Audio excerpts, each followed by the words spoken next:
आज आप देख रहे हैं कि मुझसे पूछा जा रहा है कि 500 साल पहले तुम्हारी मस्जिद थी नहीं थी।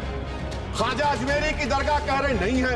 अरे सर, अगर मैं इस पार्लियामेंट में खोद दूं, इसमें गड़ा कर दूं, तो खाने जहां का हिस्सा मिलेगा तो मेरी हो जाएगी। ये तब्दीली मजहब का कानून, तब्दीली मजहब मैं तब्दील मजहब नहीं कर सकता। सरकार से पूछना पड़ेगा मुझे अपना मजहब बदलने के लिए। अगर अंबेडकर आज जिंदा होते तो बाबा साहब को भी कहते कि आप जाकर परमिशन लो, तब मजहब बदलना पड़ेगा। आप वजीर आजम कहते कि वक्फ का ताल्लुक संविधान से नहीं है। अरे कौन पढ़ा रहा है वजीर आजम को? आर्टिकल 26 पढ़ा लीजिए। वक्फ की जायदादों को अक्सरियती तबके के लिए छीन कर दे दिया जाए।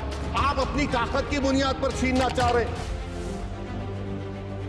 अगर मैं सांसद की खुदाई करूं और कुछ पाऊं तो क्या वो मेरा हो जाएगा? लोकसभा में गरजे ओवैसी। एमएम प्रमुख असदुद्दीन ओवैसी ने लोकसभा में प्रधानमंत्री नरेंद्र मोदी पर निशाना साधते हुए भाजपा के नेतृत्व वाली केंद्र के एनडीए सरकार पर वक्फ संपत्तियों को छीनने और उर्दू भाषा को खत्म करने की कोशिश करने का आरोप लगाया है।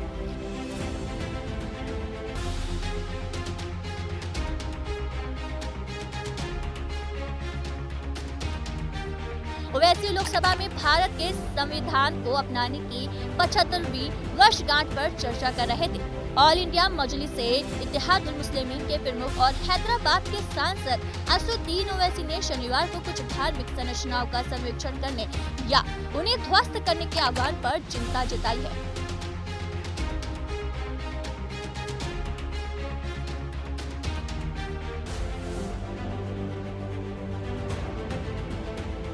भारतीय संविधान को अपनाने की 75वीं वर्षगांठ के उपलक्ष्य में आयोजित बहस के दौरान बोलते हुए ओवैसी ने मुझसे पूछा जा रहा है कि क्या 500 साल पहले कोई मस्जिद थी? अगर मैं सांसद की खुदाई करूं और कुछ मिल जाए तो क्या वो मेरा हो जाएगा? असदुद्दीन ओवैसी अनुच्छेद 25 और उसके प्रावधानों के बारे में बात कर रहे थे।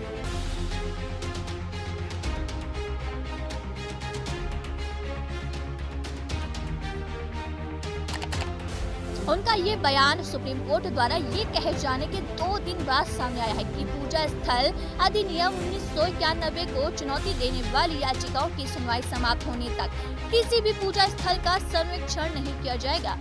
हैदराबाद के सांसद ने प्रधानमंत्री नरेंद्र मोदी के नेतृत्व वाली केंद्र सरकार पर वक्फ संपत्तियों को छीनने की कोशिश करने का भी आरोप लगाया है।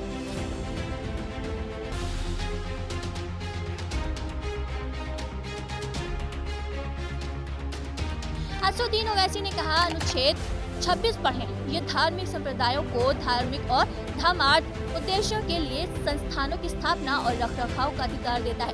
प्रधानमंत्री जी कहते हैं कि वक्फ का संविधान से कोई लेना देना नहीं है। प्रधानमंत्री को कौन पढ़ रहा है? उन्हें अनुच्छेद 26 पढ़ें। इसका लक्ष्य वक्फ संपत्तियों को छीनना है। आप अपनी ताकत के आधार पर इसे छीनना चाहते हैं।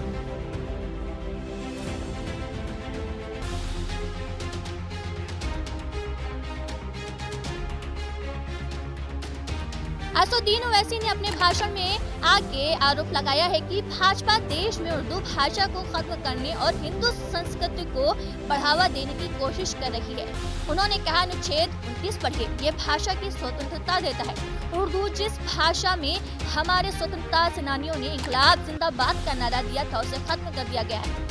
भाजपा संस्कृति के बारे में पूछिए, वो कहेंगे कि ये हमारा सांस्कृतिक राष्ट्रवाद है। वास्तव में ये भाजपा का सांस्कृतिक राष्ट्रवाद नहीं है, ये हिंदुत्व का सांस्कृतिक राष्ट्रवाद है, जिसका भारत के राष्ट्रवाद से कोई संबंध नहीं।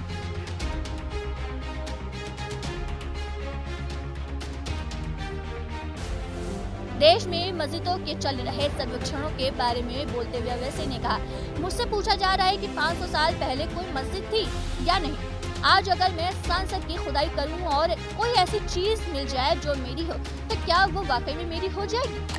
ओवैसी का ये बयान विपक्ष के इस दावे के देश में अल्पसंख्यकों के पास कोई अधिकार नहीं है पर भाजपा द्वारा हमला करने के कुछ घंटों बाद सामने आई है।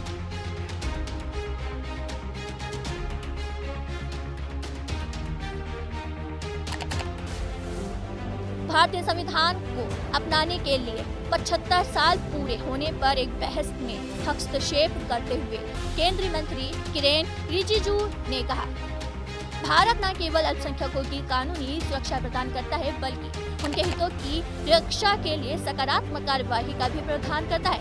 संसदीय कार्य मंत्री ने ये भी कहा कि सरकारों ने अल्पसंख्यकों के कल्याण के लिए लगातार कई काम किया है। उन्होंने कहा कांग्रेस ने भी ऐसा किया है, मैं उसकी भूमिका को कम नहीं आंक रहा हूँ।